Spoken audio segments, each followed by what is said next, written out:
नमस्कार, मैं रिया और आप देख रहे हैं डॉक्टर साहिब। आज हमारे साथ विकास सिंह मौजूद है, बिहार के जाने माने कार्डियोलॉजिस्ट है। तो डॉक्टर साहब, बहुत बहुत स्वागत है आपका हमारे चैनल में।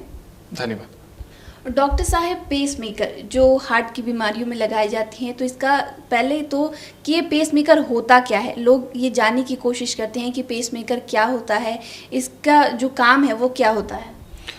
तो हम में से सब लोगों की जो हार्ट है ना, हार्ट की एक गति होती है, एक नियत गति होती है कि 60 से 100 बार 1 मिनट में वो हार्ट आपकी धड़कन खुद से पैदा करेगी, खुद से धड़केगी। तो कई दफ़े इस धड़कन में दिक्कत हो जाती है, आपकी धड़कन धीमी पड़ जाती है, जिस वजह से ब्रेन को या शरीर के अंगों को खून नहीं पहुंच पाता जितना पहुंचना चाहिए, और कई बार उस वजह से बेहोशी और दूसरी चीज़ों में दिक्कत होने लगती है। तो पेसमेकर एक छोटी मशीन होती है जिसको हम लोग चमड़े के नीचे लगाते हैं, उससे एक तार आपके हार्ट तक जाती है, और इस मशीन का काम है कि आपकी हार्ट को करंट देते रहना। जितनी मात्रा में हम उसको सेट कर देते हैं कि 1 मिनट में कितनी बार ये करंट देगा, ताकि वो धड़कन को आपकी रेगुलेट कर सके। तो जो धड़कन आपकी धीमी हो जा रही थी, उस मशीन के लगने के बाद वो धड़कन धीमी नहीं होती, और आपको बेहोशी जैसी चीज़ें जो हो रही होती हैं उस पर काबू पा सकते हैं।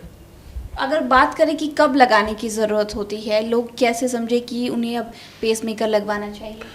अब जैसा हमने बताया, पेसमेकर का काम है आपकी धड़कन को बढ़ाना। तो किसी भी वजह से अगर आपकी धड़कन धीमी हो गई है, कई बार उम्र के साथ धड़कन धीमी हो जाती है, जो तारें होती हैं आपकी हार्ट के वो खराब हो जाते हैं, इस वजह से धड़कन में धीमापन आ जाता है।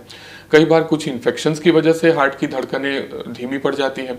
कई बार दूसरी बीमारी से, कोरोनरी आर्टरी डिजीज या कई और वजहों से हार्ट की धड़कनों में धीमापन आ जाता है। तो अगर धीमापन इस स्तर का हो गया है कि आपको दिक्कत दे रहा है, तो पेसमेकर लगाने की जरूरत पड़ेगी।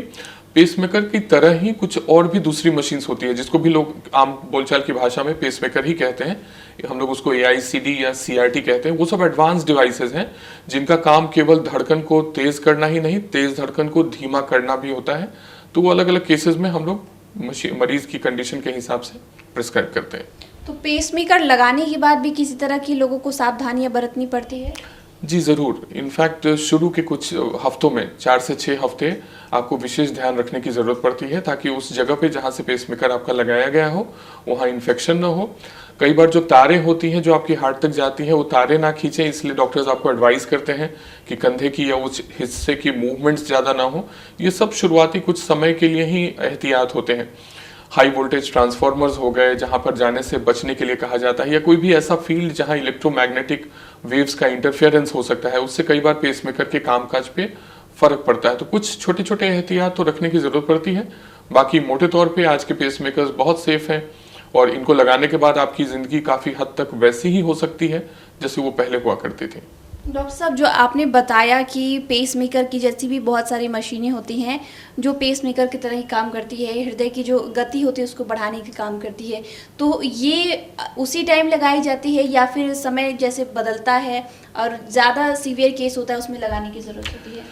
नहीं, तो जो सिंपल पेसमेकर होता है उसका बस एक काम होता है कि आपकी जब धड़कन धीमी है उसको तेज कर देना। तो इसको हम लोग आम बोलचाल की भाषा में पेसमेकर कहते हैं।